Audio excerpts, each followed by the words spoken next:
This is Tim Bryce with my column titled Promoting Morality. For several years, the Gallup organization has been monitoring and measuring morality in our country. One glaring statistic always jumps out at me. Specifically, Americans believe morality is in decline and our values are changing. There may be several causes for this, such as the decline of organized religion, the influence of the media, and the decline of parenting. This has resulted in a new period of unrest where riots, violent protests, and a general disrespect for the law has become commonplace. The question is, are we doing enough to promote morality in this country? The answer is simple: no. When I was performing research for my book, Stand Up for Morality, I found there were very few people addressing the problem. I found the New Zealand police trying to teach it, as well as the Israeli military. But aside from organized religion, I found very little in terms of addressing morality in this country, as well as others. There are essentially two elements for an individual's judgment. First, our perceptions perform an essential role, such as our sense of sight, sound, smell, taste, and touch.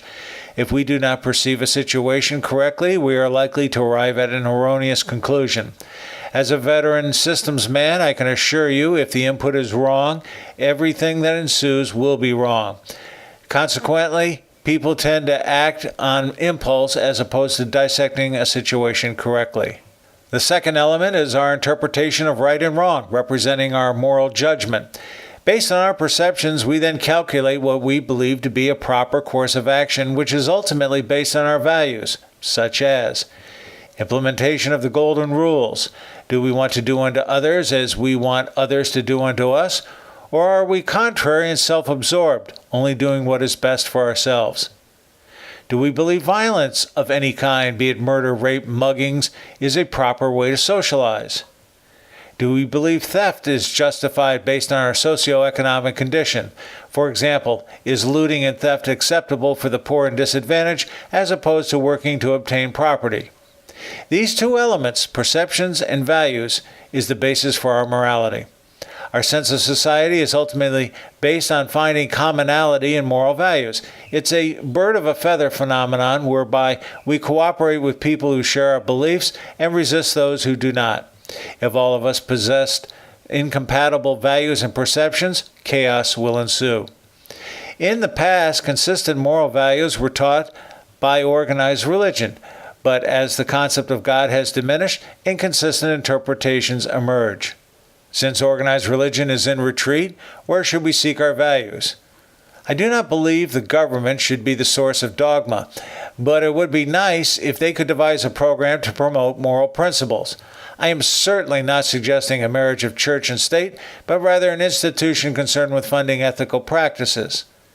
I tend to believe nonprofit organizations have a role to play, such as civic organizations who preach patriotism and fair play, be it in scouting, organized youth sports, the Rotary, Lions, and fraternal organizations, particularly the Masons, Oddfellows, and Knights of Columbus.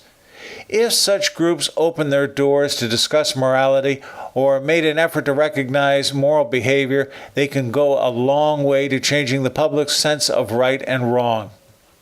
Business can play a role within their organizations by establishing a code of conduct and strictly enforcing it. After all, there is little point in creating legislation if there is nobody to enforce it. Finally, something has to be done about rating Hollywood movies and television shows. If aliens are monitoring our airwaves, they probably believe we have a propensity for violence. Our sense of comedy is crude, we are narcissistic and resist cooperation, and are bent on the destruction of our own species. No wonder they don't want to land here. However, if we were to focus on promoting moral behavior, we would likely experience less crime and violence, representing a decline in costs, and we could begin to rebuild our country cooperatively. Then again, maybe I'm just naive in the country's desire to get along. Friends, keep the faith. This is Tim Bryce in Palm Harbor, Florida. Follow me on the internet at timbryce.com.